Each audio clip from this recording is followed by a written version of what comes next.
Hmm. Huh. Ayam gepuk komen, ayam gepuk komen. Oh.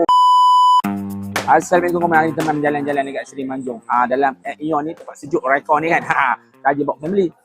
Jalan-jalan dekat Bukor ni nampak ni ayam kedai belakang ni. Roasted chicken rice. Nasi ayam.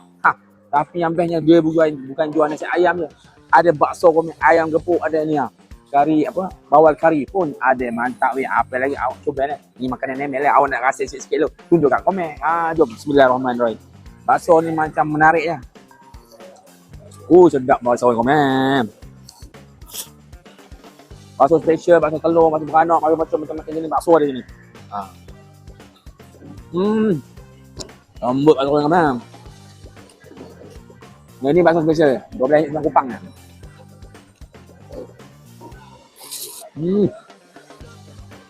Bakso telur.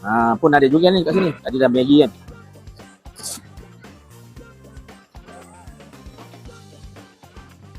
Nak pedas ke tambah-tambah? Terima kasih demi tambah ada apa mana? Wash sikit.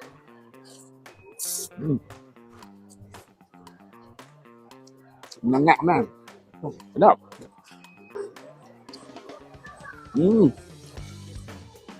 Ayam gepuk komen, mok sedap weh. Special rasanya. Pedas menyengat tapi sedap.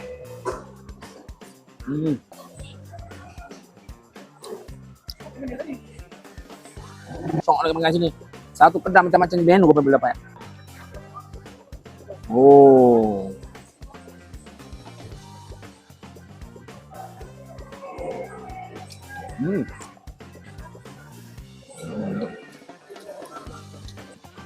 Jadi komen kalau pergi ke Ion Manjung tak tahu nak makan apa, komen beli kat sini kedai ni.